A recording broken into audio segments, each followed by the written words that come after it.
Hello and welcome everybody to Greg Huey Outdoors.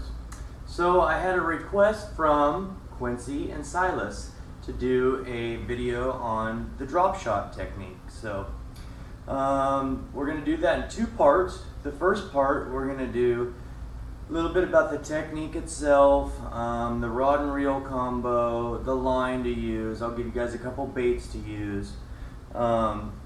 And then part two, we'll get out on the water and I'll show you guys a couple different retrieves, how to do a sweep set, how to do a couple different presentations, how to feel the strike, whatnot, that kind of stuff. So, okay, let's get started. The drop shot. First of all, I'll show it to you rigged up real quick.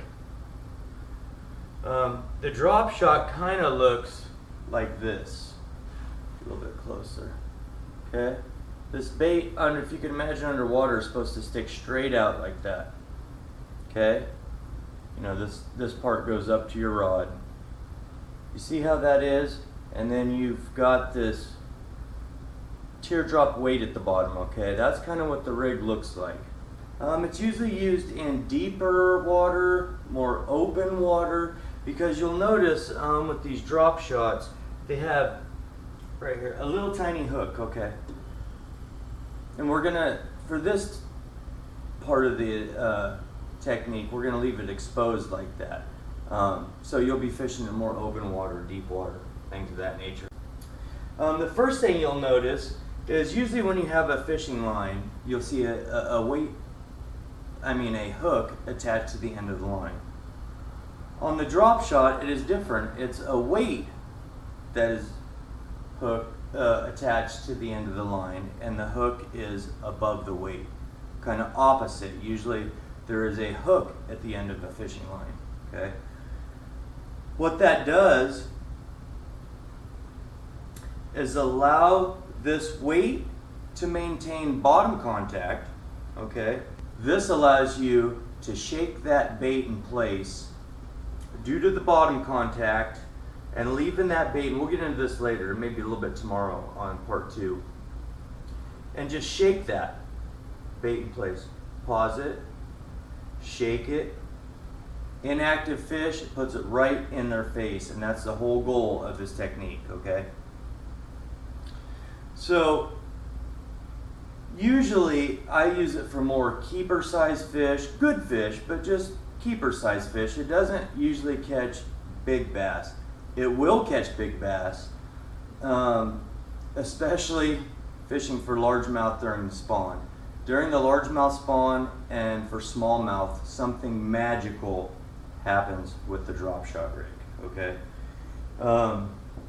Smallmouth in particular, it is phenomenal. They're notoriously deeper offshore, around those clay, rocky areas. They like the smaller baits. You know, you can see it's kind of tailor-made for smallmouth. So, and in the spawn, when you can see largemouth on the beds, and they're spooky and they're shy, this is a great technique for that as well.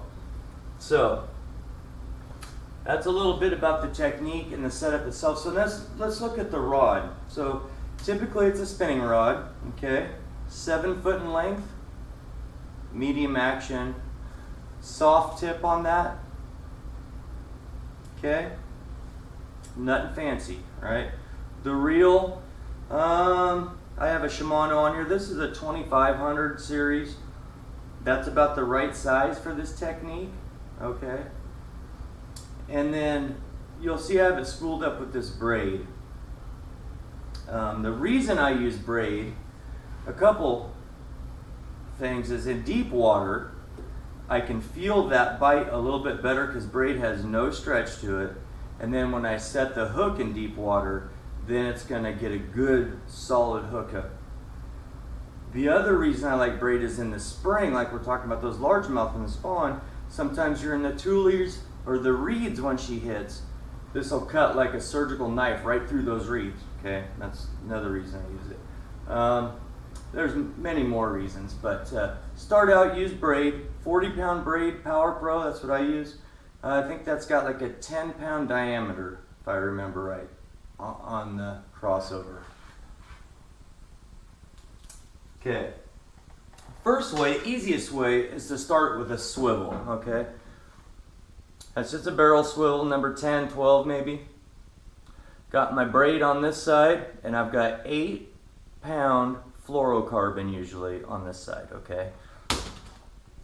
This might be a little thicker just for the demonstration so you can see how to do that knot. So, we'll start with the hooks. I use 1/0 Gamakatsu hooks. Okay? Now the key with this is to leave that tag line on your polymer knot long. Okay? So imagine, just kind of imagine you're going to tie a hook to a line with a polymer knot. You know, normally you'll cut that tag line off to make that nice knot.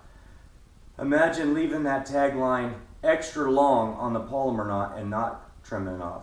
That's kind of what we're after. We're going to move that hook up. Here's a drop shot hook if you've never seen one. Okay. Go down through the eye on the first pass. Okay, always down through. We're going to pull that extra line out so that we can do an extra big polymer knot. So you know with the polymer knot, you got to go back up through that same eye. So we'll do that here.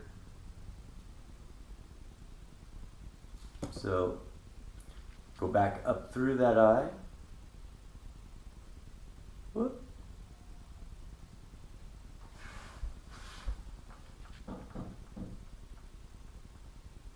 It's not easy, as you can tell.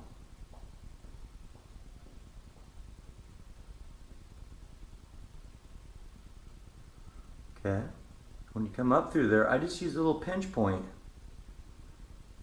I'll pinch that. There's that hook. Leave that hook free like that.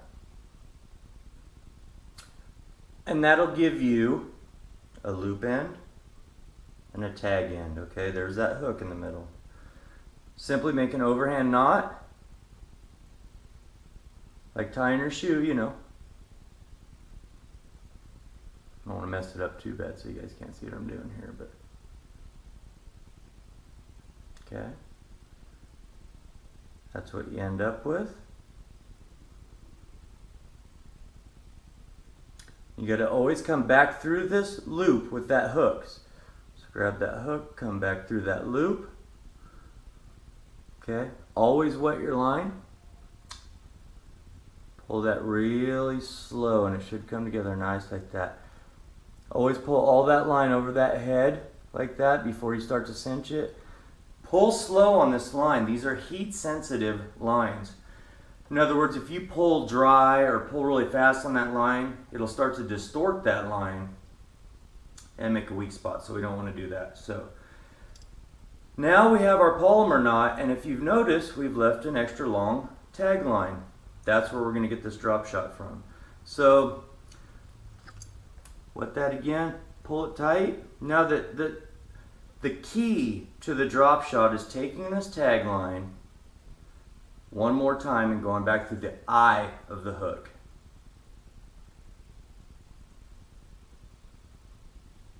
And pulling it down. And what that does is when you pop that tight, whoop, it causes that hook to stand straight out like that.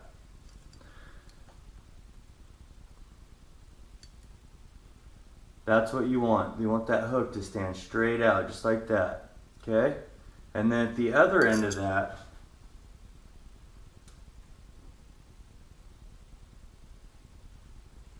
to drop shot weight, it's got a swivel and a line through on the top. Okay? It's a special weight. Put the line through it.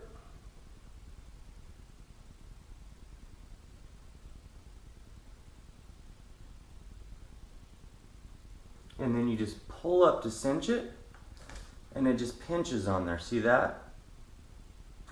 That's designed in case, let's put a bait on here real quick. You know, you're fishing this bait, and you get hung up on something, okay? you can just pull, pull, pull, pull, and then this weight is designed to slip right off there, and then you get this hook back, this worm back, and believe me, these are not easy to tie, so you want to get your stuff back. So that's what that's designed to do. And I usually fish that 12 to 18 inches below, sometimes 6 inches, depending on the situation. Okay, so that's what that weight's designed to do. So as far as baits, you see how I hooked this in there? That's called nose hooking the bait. Okay? What that is, you just take a bait and simply take the nose of it and just hook it right through there. And when this gets buoyant in the water, it'll stick out like that. And then the thing is, you can shake that or in front of the fish or drop it, you know, a lot of different things. Let me talk about Senkos a little bit here. A lot of guys like to fish Senkos wacky style. And the reason for that is Senkos are naturally heavy baits. They're designed that way to be heavy. You can feel them when you hold them. So when you nose hook a Senko, it has a tendency underwater to want to hang down like that. Not what we want. We want that more vertical. So what I'll do is take a Senko. There's an egg sac or a smooth spot in there. Go 3 ribs past that. That's your center point. Hook it right there. Just like that. See if you guys can see that. That's called wacky rigging. Now it's more vertical, see. Now when you put that in front of the fish, that's going to be really tantalizing. It kind of does this on both sides. You can jig that in front of them, let it sit there, jig it in front of them, let it sit there. Highly effective. So don't nose hook your Senkos. They won't work right unless you're moving them really fast. Try the wacky on those Senkos. You'll like it a lot better. So hope I covered everything. Hope that helps you guys until at least part 2 tomorrow when we get out on the water. Until then, Greg Huey Outdoors. See you on the water.